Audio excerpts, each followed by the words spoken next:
Happy Friday the 13th. Welcome to Indianapolis, Indiana.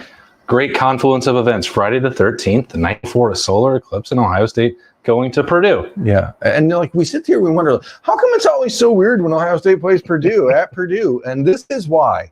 The universe is conspiring against all things normal. It's, as he said, Friday the 13th.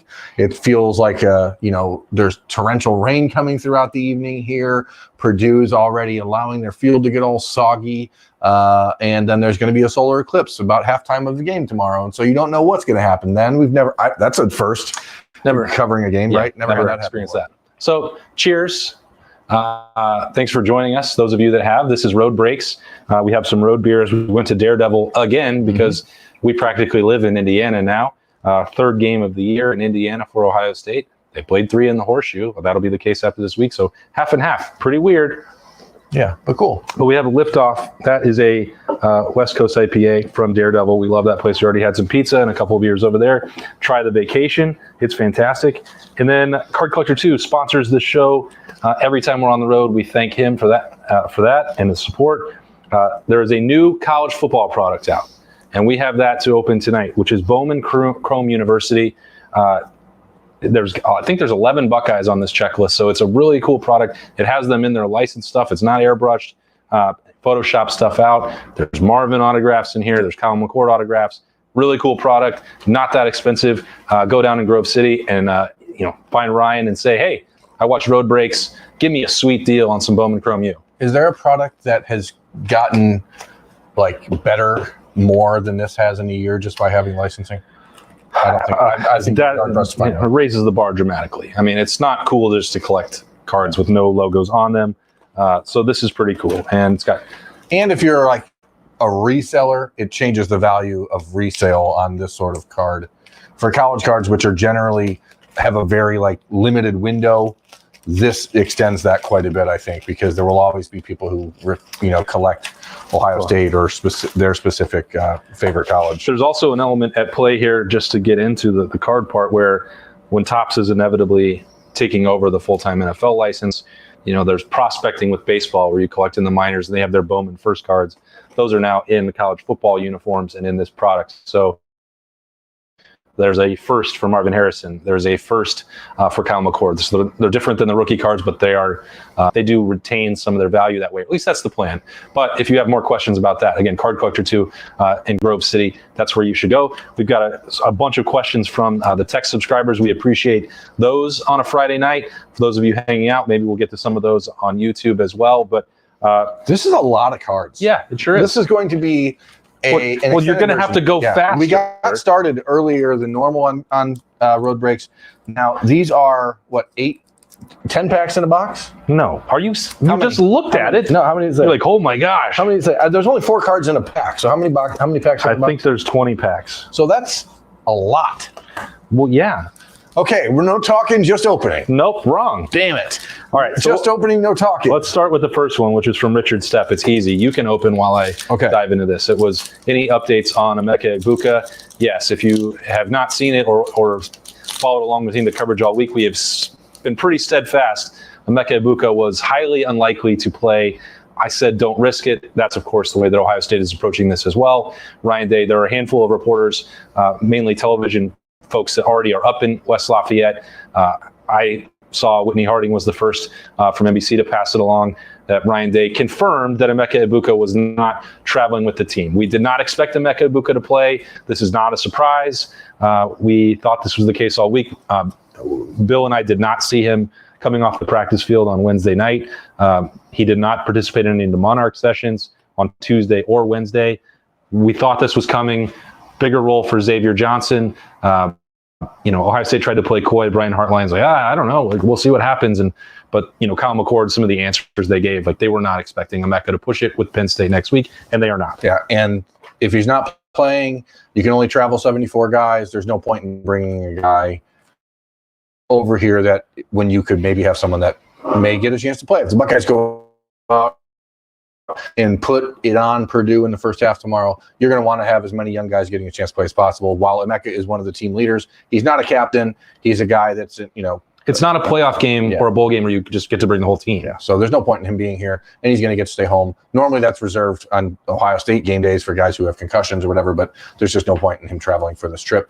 It's similar to me for Garrett Wilson at 2021 at Nebraska, where it's like, okay, there's just no point in bringing the guy because he's not going to play. All right, keep going, Birm. Keep ripping so we can go through it. I didn't get anything in that first pack. Let's be clear there. I know where this one is going. So I'm just going to the bottom. Joe Wilkin, thanks for the question. Hope that you've joined us tonight for some road breaks. What was the biggest letdown loss in your career covering the Buckeyes? We are obviously getting ready to cover Ohio State Purdue tomorrow, so I know where we're going. As we go into Purdue, I can only help but remember so many unexpected drop games at Purdue. I mean, that stat's been out there all week, 5 of them since 2000. I only covered one of those, the 2018 game. For me, it's a tricky one, right, Birm? Like, I've covered so few actual losses for Ohio State since starting to cover the team in 2012. It's insane. I'm pretty sure, I haven't updated this in a while, but I think I covered more losses at Tennessee in 3 years than I've still covered for Ohio State in my 12th season covering the team. Yeah, it's one of those byproducts of being around this team, this program. Like, they don't lose. So every time they lose, it feels like the end of the world or in an upset or a heartbreaking loss. And then you couple that with the fact that some of the recent losses, like the Georgia loss, for example, was in absolute heartbreaking fashion where you miss a field goal at the end. To me, covering the team, I can't think of a game that felt like a bigger missed opportunity than the 2015 Michigan State game. I mean, that Ohio State team was the best team in the country without a question. And they just couldn't unhitch the wagon all year long, and it finally caught up to them.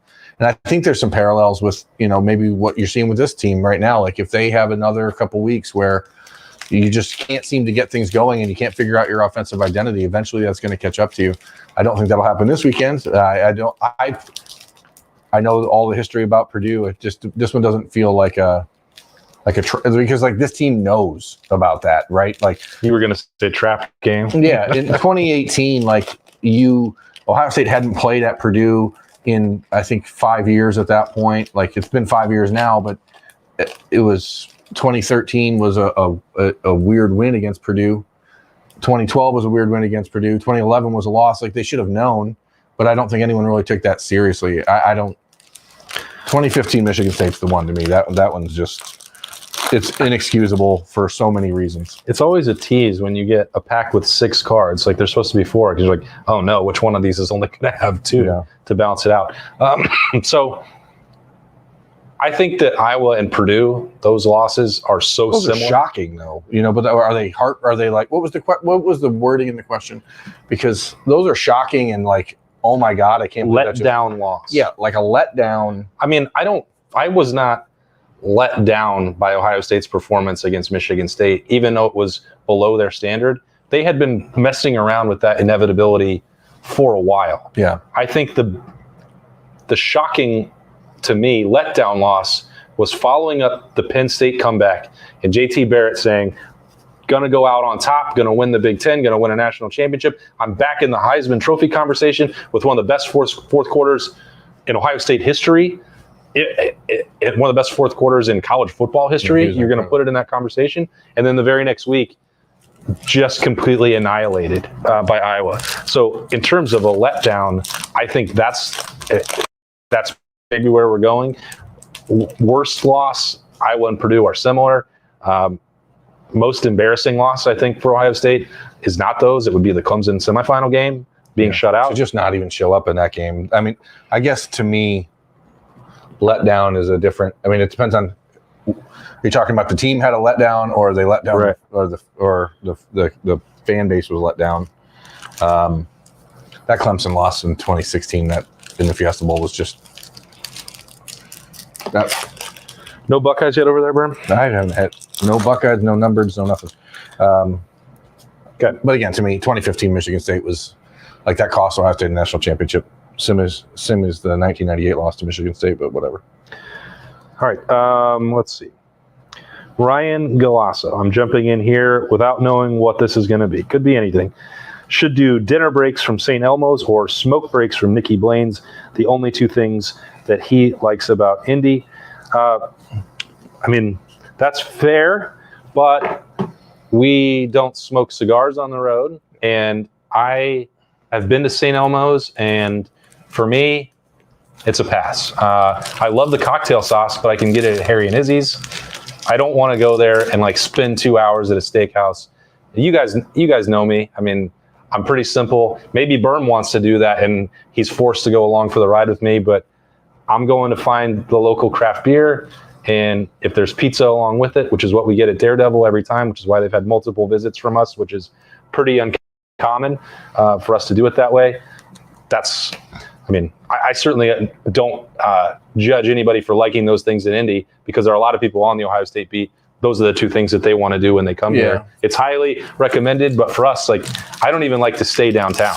Yeah, it's weird. Like, I love a good steak, but I can't justify spending 2 hours at a steakhouse on, like, tomorrow, for example. So we're not in West Lafayette right now. We're in Indianapolis, to be clear, because you can't really find a spot to stay on the road in places like West Lafayette. And so we have to be out of the hotel at like 7 a.m. to get to the stadium on time. To go to downtown Indy and spend 2.5, 3 hours eating a steak for $100 just doesn't make a lot of sense. No. I mean, I'd rather have had the pizza and the beer that we have. This pack has multiples, so I've already started to get duplicates. That should have been a refractor. Did you look at the back? I got no refractors. How do they have two of the same person then? Not in the same pack, just from other packs. Well, the refractors are bros. There's no refractors. They're just bases. I did get a Javon Bullard card for anybody that wants to hate themselves tonight. Doug Hanum is searching for joy in this wonderful 5-0 season. I love that. That's the approach that I'm trying to take. Doing that, I'm trying to be better about that, and recognizing the joy and the challenge of winning college football games every year, and appreciating the effort that the players are putting out there. It's a good start. I'm with you so far. This is a good team that I expect will kick some butt tomorrow. I'll be watching from the bar at Floribama and Perdido Key. I'm having fun. I invite Buckeyes everywhere to have fun with me. Let's enjoy this. We can worry about the future in the future. Doug. I don't know that that's possible. You can't really, if you worry about the future in the future, then it's the present. And so you're then worrying about the present in the present. So is he saying he's saying the same thing? So is he saying don't ever worry about the future? Because if you're worried about the future, you worry about the future when you get to that point, which is in the future. Yeah, but then that becomes the present. He's saying you can't worry about it. You worry about the present in the present. It's the same thing. Get there. So this guy, Jaden DeLora, I've got a sparkly card. It's it's a sparkly card, he says. It's something different. I'm 8 packs in, and I've got one numbered card, and it's Kyle Monahai from Rutgers, and we've got Chop. A Unexpected Delights Early Risers. It looks like an Ohio State helmet. It's definitely an Ohio State helmet. And it's Marvin Harrison Jr. And a Devin Maccabee, Purdue. Early Risers. Showdown in the same pack, huh? Early Risers, Unexpected Delights. I'm not sure that it's unexpected, but it's a Marvin Harrison parallel, which always going to be glad about that. It's called an insert, bud. An insert, parallel, whatever. 450 North is a must for craft brews in Indy, according to Sean Jimenez. 450 North. We've met.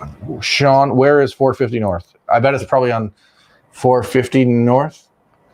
I've not heard of that one, and we've been here about 1 million times. So I'd love to hear more about it, Sean. No name attached to this number that sent it in. If Ohio State had to break out a Wildcat Q run, who would be behind center? For some reason, I think it would be Xavier. He does everything else. I think it would be Chip Traynham. Yeah, it's one of those two. I think Xavier Chip. Keon Keeley, first Bowman card. Very bittersweet for Ohio State fans if you're into recruiting. Well, they didn't pull the card. You did. Yeah, I mean, Keon's a great kid. Ramblin' Man, Jurian Dickey, Oregon wide receiver, freshman. Another insert. JJ McCarthy base card, if anybody wants it. It's not even a first. So if you want it, here you go. It's yours right there. Ramblin' Man, Jerian Dickey. Yeah, so I think we're pretty much in agreement on that. I mean, it's got to be. Who returns punts for the Buckeyes tomorrow, according to Alex Trick, wanting to know. That is actually kind of an interesting question, because last week when Emeka Egbuka got hurt, it was Jaden Ballard back there. But my belief is that it would probably be Xavier Johnson at the start of the game. I find it, I would be skeptical on the road in the wind and potentially the wet that Jaden Ballard would get that nod.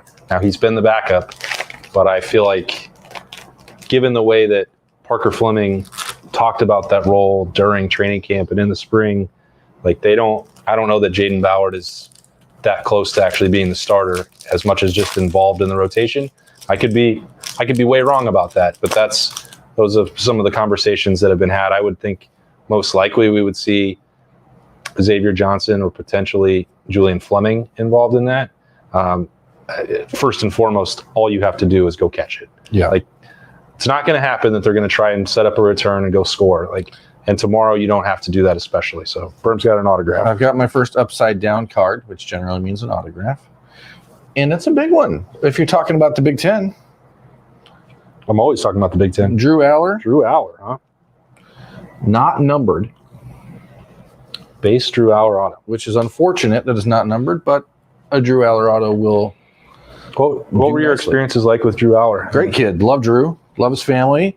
Had an excellent time visiting him in Medina multiple times.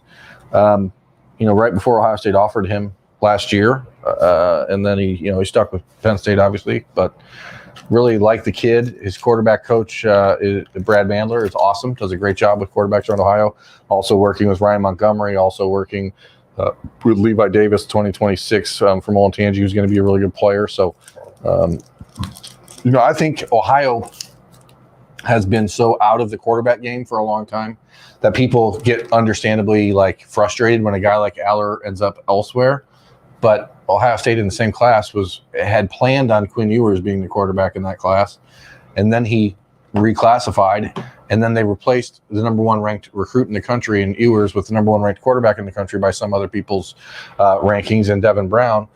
But if Aller wanted to pick Ohio State, he could have, because they offered him before Devin Brown committed. So you had an opportunity there, and he just wasn't. He had the relationship he had with Mike Yurcich, and we'll see how that works out. Yeah, it's going to be a much bigger topic of conversation in a week's time. Yeah. Ryan Beadle, I think this is a really interesting question. Would you rather have the Ohio State defense needing a stop with 5 minutes left versus Penn State, or the Ohio State offense needing to score a touchdown with 3 minutes to go?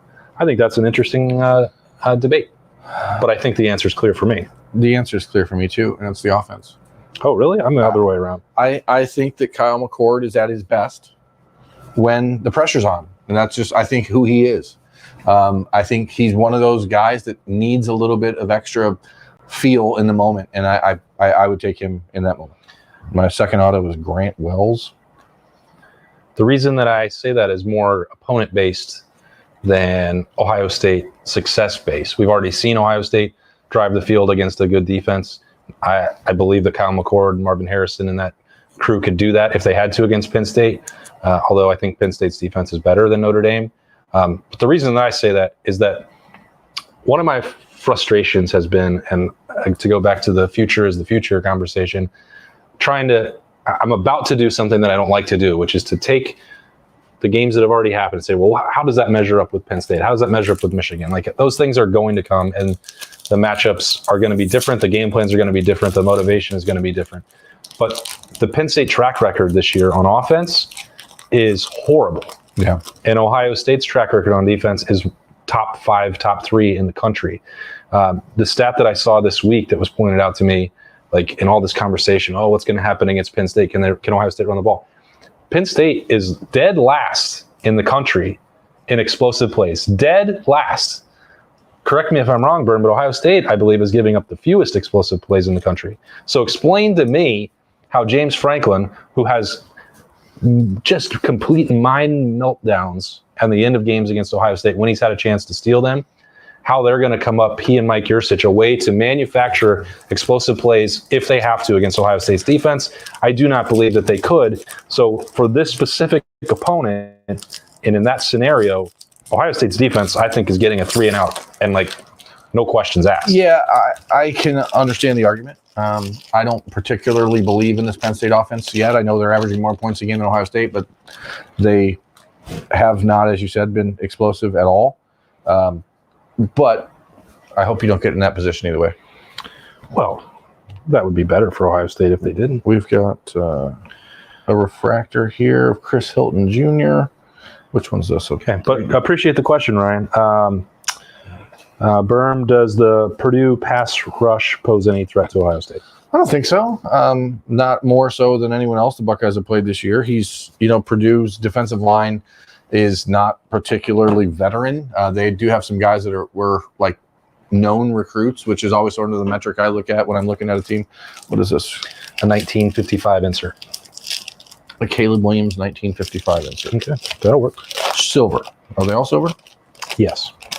No, I don't particularly see Purdue's defense doing anything tomorrow. No, what is interesting, they play their free safety very, very deep, and I think they're going to try to go out of their way to eliminate Ohio State having the deep shots down the field, which the Buckeyes will want to do early in the game. Mm-hmm. So I think that's one area where Kyle McCord's going to need to be clean early in the game and be in rhythm early, because they're going to have to find the soft parts of the middle of that defense to really open it up later. But I'm not worried about the Purdue pass rush. Yanni Karlaftis, George Karlaftis, his little brother, is a linebacker for them. He's a good player. They've got some good players on their team, but it's nothing that Ohio State shouldn't be able to handle. All right. Mark Arnold, thanks for the text. He says two things. I love what you guys are doing with the texting, worth the $6 a month. Great plug. Thank you for that, Mark. He says, I know from talking with some friends who follow you guys on YouTube closely, we have often wondered how much work, time, effort that you and I have put in separate from Letterman Row. You clearly both put a lot of creativity into the product before and after the split. I know there's plenty you can't talk about, but I think plenty of us would like to hear a few words about it, and glad to hear Spencer's name mentioned a bit lately, and that there isn't any bad blood between anyone, apparently.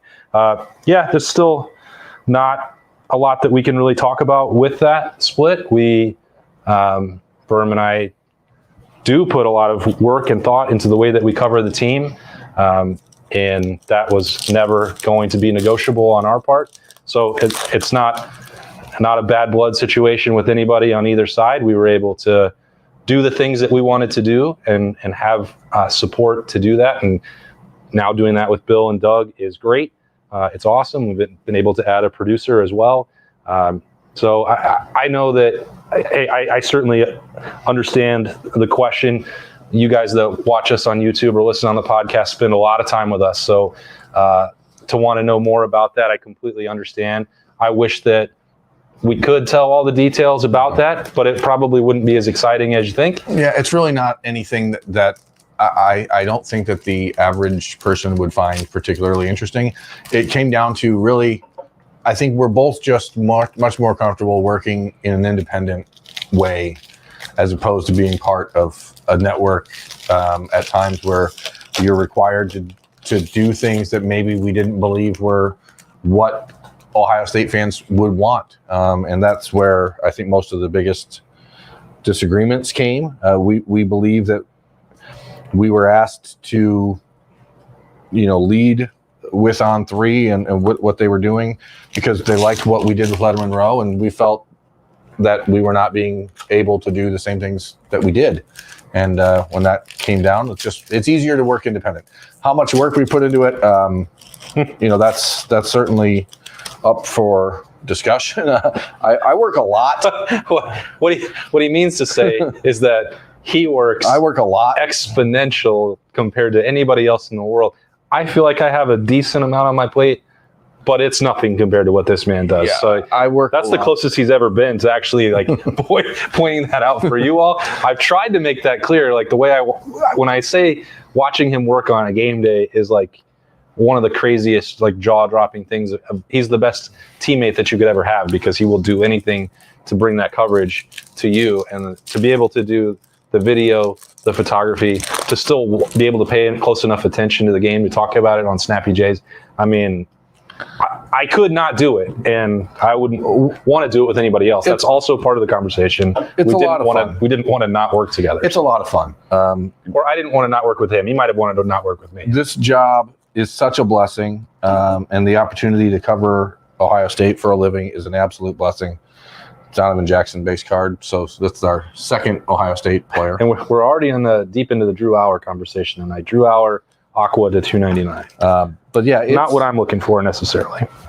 And as far as like, Spencer, those guys, I think people would be surprised at how well, generally speaking, the Ohio State beat gets along. Because I know that there are always like site wars and we'll see comments on our YouTube like, oh, we prefer this website. Okay, like that's cool. Like it doesn't offend me. Or anybody else. Like everyone has different styles, everyone has a different presentation, and I think it's great for Ohio State fans that there are a ton of really good options out there. But we certainly have no ill will towards Spencer and anyone else. I mean, we still like to hang out with Shives. First look at an Emeka Egbuka first, right there. That's just the base version. We got one of those. So, but. Again, we appreciate that question. Maybe that answers some of it, maybe it doesn't, but we tried for sure. Michael Kincaid wants to know, what is more over the top, Stallone in the arm wrestling movie or A-Dub's hatred of Mike Locksley? Ooh. I'm not going to speak on you and Mike Locksley. I believe that sometimes opinions that we form about specific coaches, like early in their careers, should evolve. And I don't know that your opinion on Mike Locksley has not evolved. And I think that he's doing a fine job at Maryland. But then there are arguments to be made, like not getting a field goal at the end of the first half last week, where you can say he's a bad coach because these things happen. And I'm not going to argue that point. I mean, I think even good coaches, mess up. I think he's doing a fine job there. It's not a new thing for Mike Locksley to make a mistake like that, just like it's not new for James Franklin. No, I mean, at least he's not punching his assistants anymore. Yeah, kudos to him for that. Like scaling back on the punching your coaches and having, cars get picked up on the side of the road for whatever reason that may have been. Sons, that's not for me to say. I don't have the police report on that, but that's fine. Like I didn't think that I was as critical. Speaking of Maryland, Roman Hemby base card. I didn't think I was as critical or unfair to Mike Locksley last week. You all may disagree. No, I think people assume that because you don't take it. Number one. Don't start this. It doesn't matter if we take Ohio State opponents seriously.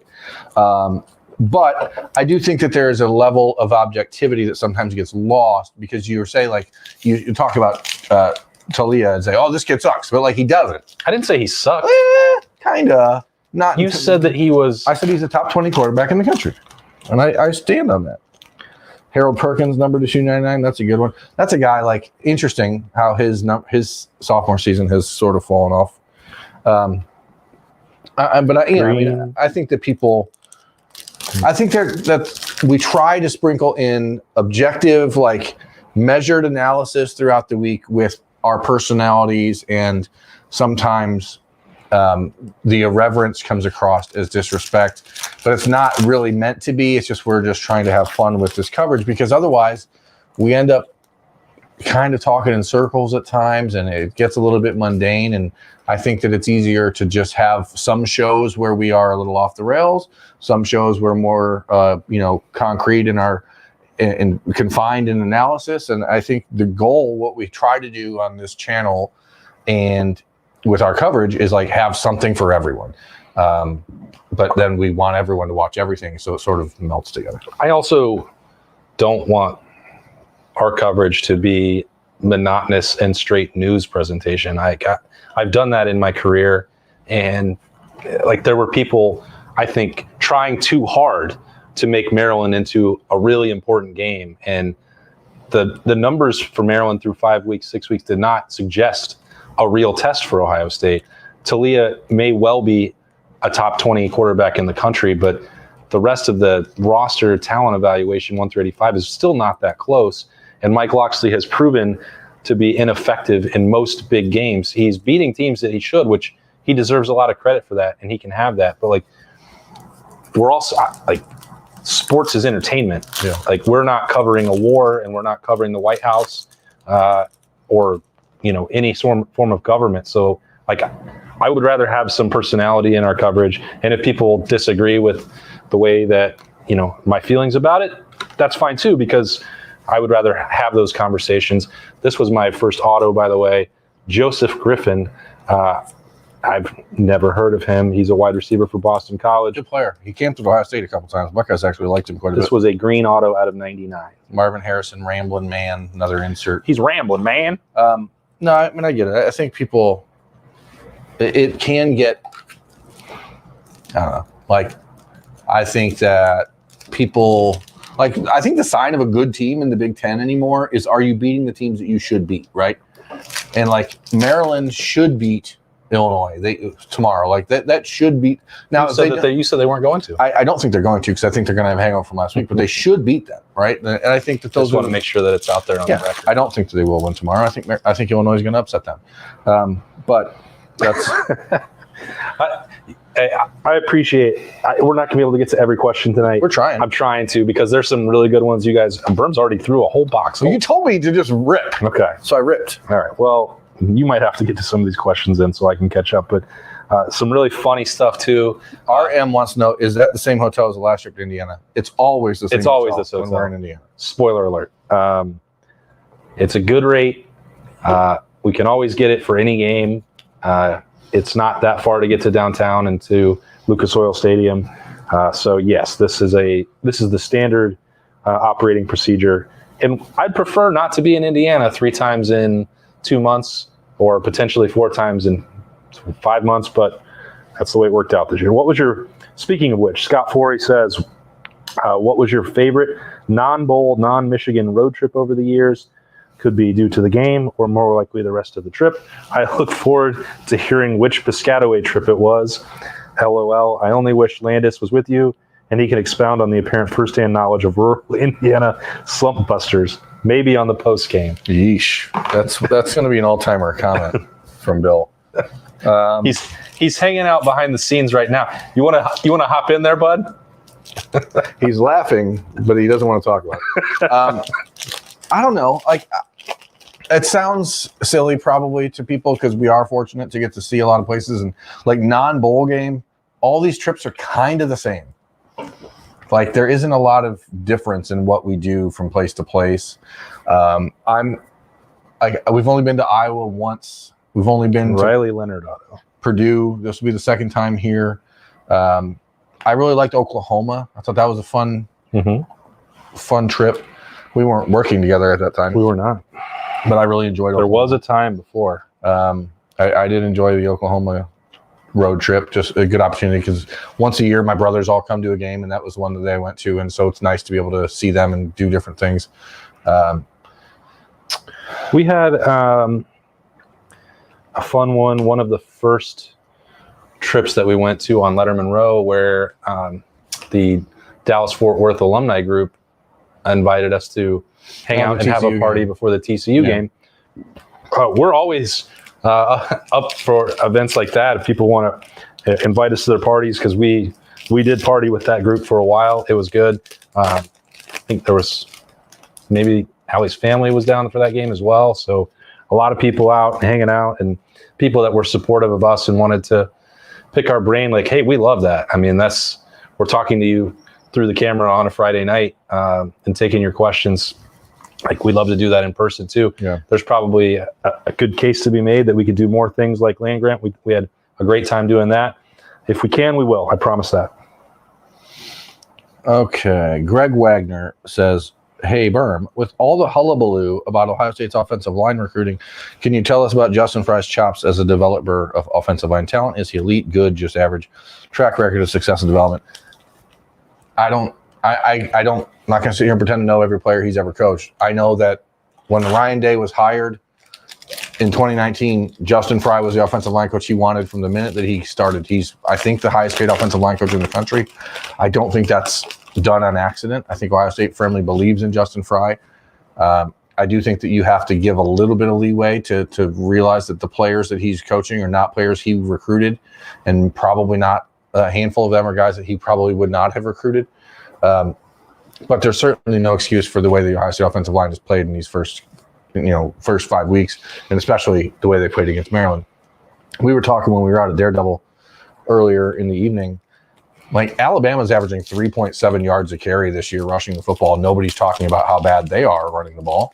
But yet, and now we're hearing about, Alabama's back. They had 23 yards rushing on 26 carries last week against Texas A&M. Like, no one's talking about that. I think sometimes the focus on Ohio State is so bright nationally. And I think, believe it or not, because I know there are a lot of people who watch the different Ohio State media outlets and think that the beat is extremely soft on Ohio State coaches, or I'm telling you what, folks, go watch Alabama's coverage or Georgia's coverage, and you will think that the Ohio State media, that we are the most critical people on the planet. Because that's what I said after Tuesday. I was like, I was a little uncomfortable on Tuesday. We are far more critical of what Ohio State does than the other big time programs around the country's media are with what they do.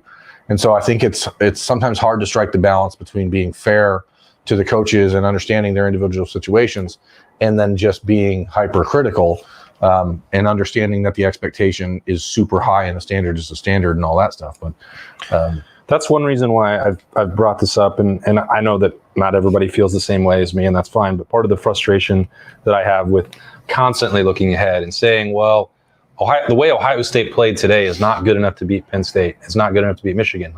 Yeah, that may be true, but it's also they're not playing them that day. And how do you know? Because we don't know how good Michigan is. Yeah. I think they're a very complete team. They have not had an opportunity against someone with a pulse to prove that. And I'm not saying that to slight them in any way, shape, or form. We just don't know how good they are against a good team. And Penn State is not in quite the same situation, but when I was looking at that stuff and the lack of explosive plays, and then we actually did see, we talked about this on Tuesday, right? What is the Penn State media saying about their offense and how things are going? And then you saw throw a deep conversation and James Franklin's reaction to that. They're not an explosive offense. So saying that Ohio State's run offense and run blocking is going to get them beat, that's not the entirety of the game, because their pass protection and Kyle McCord and Marvin Harrison is going to help them win against most opponents. Yeah. And if you have a top 5 defense, that's still a pretty good formula. So have they played in a way that is complete and near 100% in every phase of the game? No. And they probably won't. But there's no team in the country that has, and that's probably not going to be required to win a college football playoff game or a national championship, to be 100% honest, because every team has flaws, every single one. Let's see. Doug Shepard is trying to figure out what we're drinking. Doug, it's Liftoff from Daredevil Brewing Company. It's a West Coast IPA. It's delightful. Here's a different type of question. Oh, yeah. And I feel like occasionally on this show, we need to let down the walls a little bit. Let's do that. Were you not already doing that? No. This is from Luke Hutchinson. What up, Luke? He's in Fort Worth, Texas. And I'm bringing this up because you just mentioned our trip to Fort Worth and TCU. And Luke asks, what is the best marriage advice you have? He just finished year 3. Congratulations on year 3. There are a lot of things that people can say about marriage. First and foremost, I should be very clear. I'm on my second marriage, and I was a terrible, terrible husband in my first one. What did you learn from that? I wasn't present enough. Our work schedules were exactly opposite. We were very, I'm a night owl. She was not. There was a lot of things that you just have to find ways to mesh. Mm-hmm. And the best thing you can do is communicate all the time, even when it's annoying. Talk even when you don't want to. But more importantly, when you have time, that you can choose to be with your wife or be doing something else. Choose to be with your wife. That's, I think, probably the best. Like that is where you should spend your time.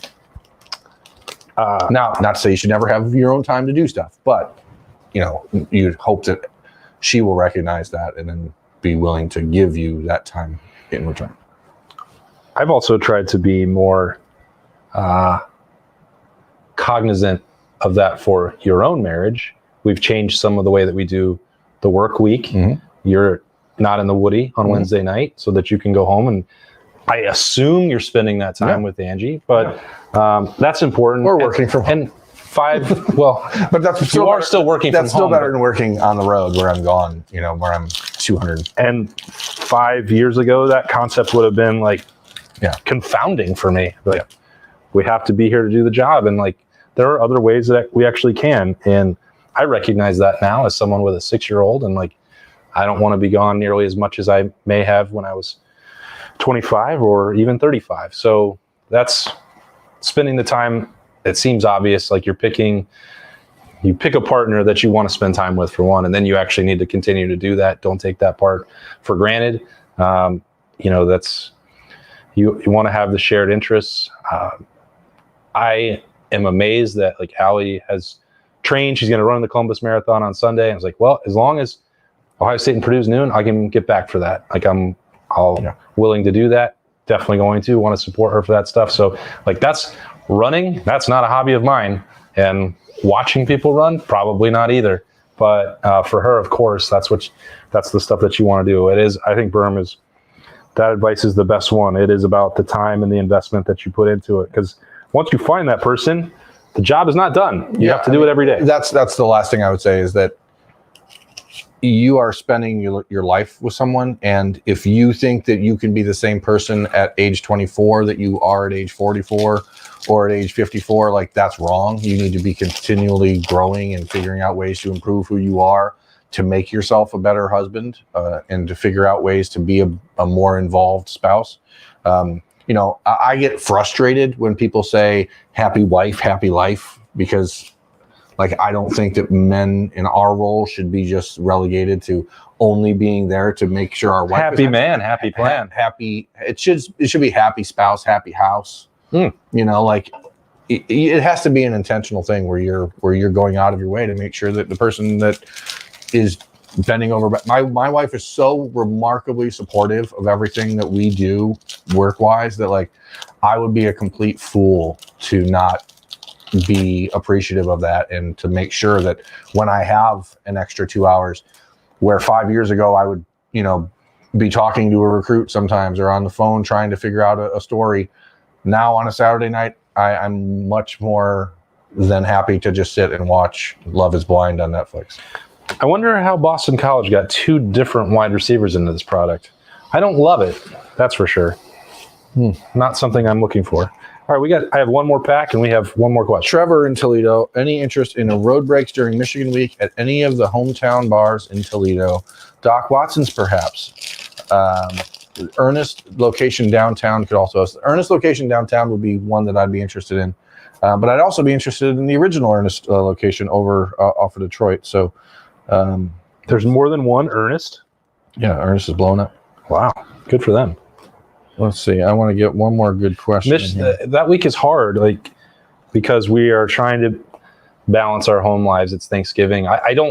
We mentioned this when we were in Indianapolis the first time for this season at Big Ten Media Days, and the conversation about when the game is played, where is ideal. Like the fact that it is 2 days after Thanksgiving, I think, from my perspective, with coverage, excitement, and I know, like whether fans say that it diminishes it for them or not, during the week of the game, the readership and the viewer and the numbers go down. Like it's because and it should be like people are spending time with their family. Saying like Saturday, it's crazy, but the rest of the week, it's actually one of our slower weeks from an analytics standpoint, which I think people would be surprised to learn. So again, that makes it hard. And then I play in a Black Friday golf scramble with my brothers-in-law. So, by the time road breaks comes around, Ooh, can get a little dicey on Friday Let's night. see. Rick Bash asks, will Ohio State go conservative with the rain and eclipse? And then over here, I've got Terry Slusher asking field conditions for the game tomorrow on YouTube. So let's combine them. We are not in West Lafayette, as we said. We have heard, just like everyone else from different Ohio State media, that it is raining in West Lafayette. It is expected to rain until the early part of the morning tomorrow, and that Purdue does not have their grass field covered. Now, I have no idea about the drainage on their field, but I presume it's terrible because everything else there is also bad. So the field conditions, I bet, are going to be a little bit sloppy. But that's why Ohio State has very well-paid equipment managers who are going to make sure they have the right cleats, right? Yeah, I don't think that they'll go conservative. It's not supposed to be windy. Yeah. The reason that they did and had to, Northwestern was an anomaly. And that was some of the windiest conditions that I have ever seen, period. 70 miles an hour. So the conditions weren't great in 2018, and Ohio State still was able to throw for over 450 yards. They just couldn't execute in the red zone. Now, plug your ears, I guess, if we've seen some of those issues pop up throughout this year. But I don't think that it suits Ohio State's personnel. A lot of you have heard me say that. Like, the offensive line is pass protecting pretty well. Kyle McCord has played in poor weather, bad conditions. He's from Philly. In his career, like he that's more familiar to him than it was for C.J. Stroud. Not a knock on C.J. Stroud. He had some fine games in the weather, but like I don't think that's going to affect him. I don't think it's going to affect Marvin Harrison. I don't think it's going to affect Julian Fleming. I know it's not going to affect Cade Stover. So I would expect, like, I firmly believe that this is a ramp-up opportunity for Ohio State, that's the way that Ryan Day is approaching it to get ready for Penn State. Yeah. In which case, yes, they will have to run the ball some. They want to fine-tune that execution. They want to be able to figure out what they can do well and not do well at this point, getting ready for Penn State. But they already know that at their peak, it's going to be the passing attack. And I bet that no matter what the weather is, unless it's wind, that they will do that. Yeah, and ironically and maybe surprisingly, like the current footballs that these colleges use are actually better in the wet. They're better when they're wet. Tacky. They're tacky. Then you add that to the gloves that these guys wear, like there's no concern. As long as it's not windy, and it's not supposed to get windy in West Lafayette until like 5 o'clock tomorrow, I think you're going to see Ohio State have no problem. I think the running game is more affected by the wet field than the passing game because you don't have the ability to get downhill as fast as you'd like to. And if you're a wide receiver running a route and the safety or the corner has to adjust to what you're doing, it's a lot harder for him than for the wide receiver. So that's a great point. So here's what we'll do. We're going to be in West Lafayette in the morning, of course. We're going to, assuming we can get a working Wi-Fi signal, we will try and bring the pregame keys to you live. We'll do that from the field, and we'll tell you what the conditions are as best we can. But we don't get to pick up our credentials until 9 o'clock. Similar to Notre Dame, like it won't be the crowd that we had at Notre Dame. Folks, do you know that we stood in line and waited for our credentials for nearly an hour at Notre Dame? We get to the stadium 4 hours early and couldn't get into the stadium. So we're hoping, because West Lafayette and Purdue should have much less interest, it shouldn't be that big of a deal. But then you have to worry about the Wi-Fi because we're in the middle of nowhere. No matter what, we'll figure it out. We are not going to have a Notre Dame situation. There will be some video. We'll either record it or it'll be live, but we will give you an update on the field conditions and the weather, whatever it is when we're standing there. Hopefully it won't be like the Northwestern one or after Notre Dame. That was crazy. The tripod blew over. But so that we'll have the pregame keys in the morning. Ohio State and Purdue at noon. Snappy Jays and the Notebook afterwards from us here in Indiana. And back in Columbus as soon as it's over. Doug Lamereese and Bill Landis coming with the post-game show. They've been doing a phenomenal job with that. I don't think there's anywhere you can find like the depth of conversation that those two are having as soon as the game is over. They're tracking reps, they're tracking routes, they're tracking one-on-one matchups. They are nerdy as hell. I'm here for it. I'm really impressed by what they're doing. So again, like Birm said, it's a different part of the coverage. We know that we throw a lot out there during the week, and if some people like all of it, great. If you want to pick and choose, we're fine with that too. But this probably isn't even going out to all of you either, because Road Breaks is a pretty unique thing on a Friday night. But for those of you that did want to hang out with us, that sent us questions on subtext, that are online on YouTube with some questions, hey, cheers to you. We really appreciate it. We can't thank you enough for your support. Thanks to Card Collector 2, Ryan Johnson. Go down to Grove City and get some of these there's Ohio State cards in here. Bowman Chrome University. He's got a ton of that for sale down there. Support him because he's another great supporter of us. So all of you, cheers to you. Enjoy the weekend. Enjoy Ohio State at Purdue.